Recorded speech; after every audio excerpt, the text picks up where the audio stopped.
A very good afternoon, everybody, wherever you might be joining us from.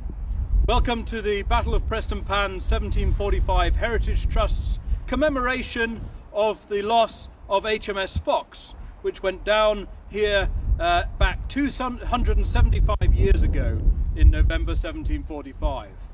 We're coming to you live from the harbour at Dunbar in East Lothian, just along the coast to the east from Prestonpans battlefield, where sailors from HMS Fox had fought amongst the gun lines of the British Army.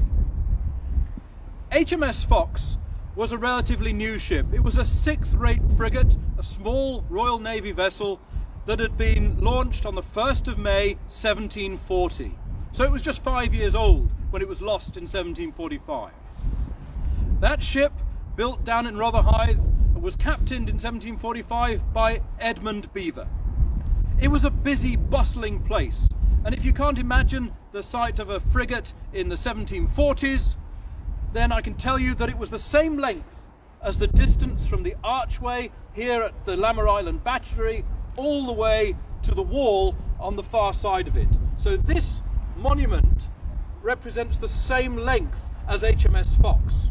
So just 33 metres long and just 10 metres wide. But on that ship was a crew of over 150 men, plus around 20 or so Marines.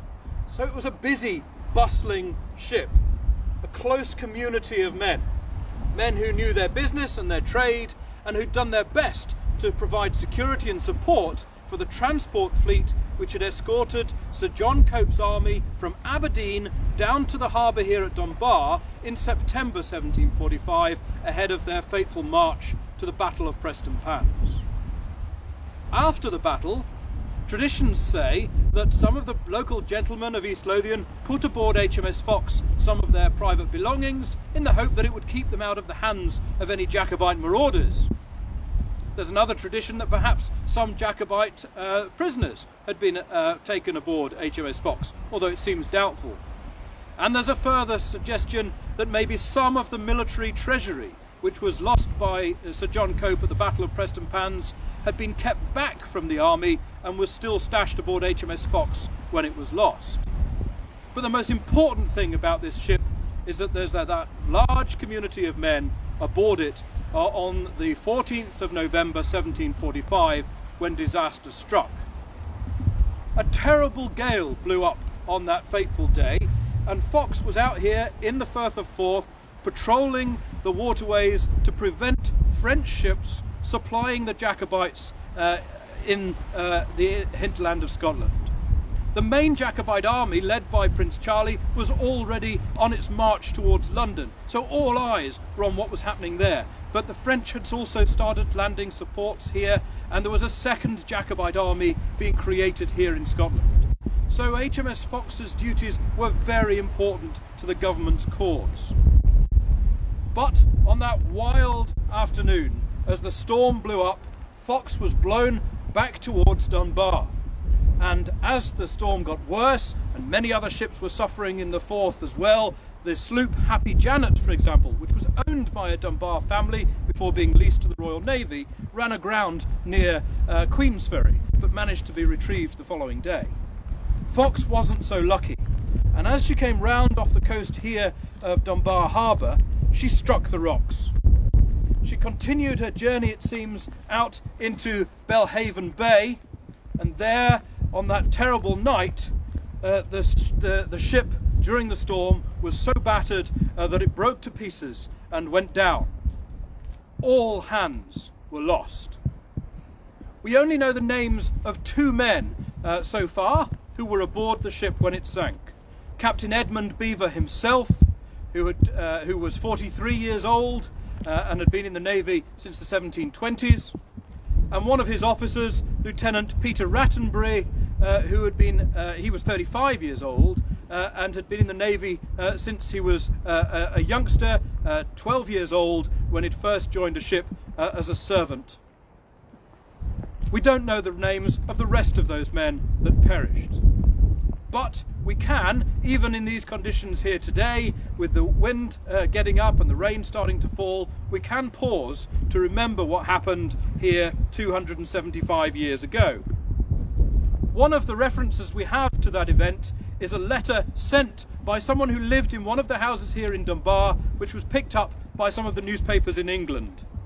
And that letter says, "We are sorry for the loss of the Fox man-of-war, of whose crew not a soul was saved. She came ashore to the west of the town at low water and went all to pieces during the night. We are saving all that is possible to save. We've got 8 guns and the rest we hope to get, along with part of the rigging." Perhaps, according to some accounts, 9 men were rescued, but the rest were all lost. And so I hope you'll join us, and I'm joined here by Captain Fletcher of the Edinburgh City Guard, the Alan Breck's regiment of reenactors who support all of our commemorative events, to pause for a moment in memory of those who lost their lives on the 14th of November 1745.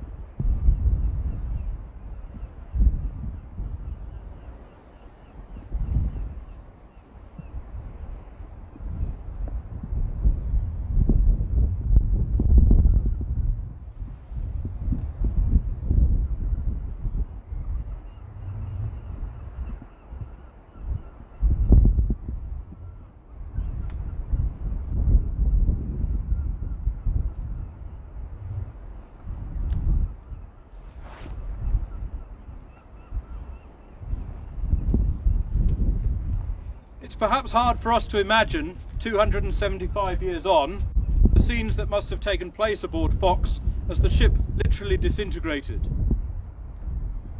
Captain Fletcher and I spent a lot of time trying to imagine the experience of soldiers fighting in battles in the middle of the 18th century. It's quite something else to imagine the scenes aboard a small ship packed full of men in a terrible storm, knowing their fate was going to be a difficult one. The scale of the storm and the disaster is evidenced by the fact that so close to shore, none of those men were able to survive. Captain Fletcher and I are now going to walk around the outside of the battery and cast a small wreath into the sea in honour of those men. So if you'll be patient for a few moments with us, we'll see you on the other side of the parapet.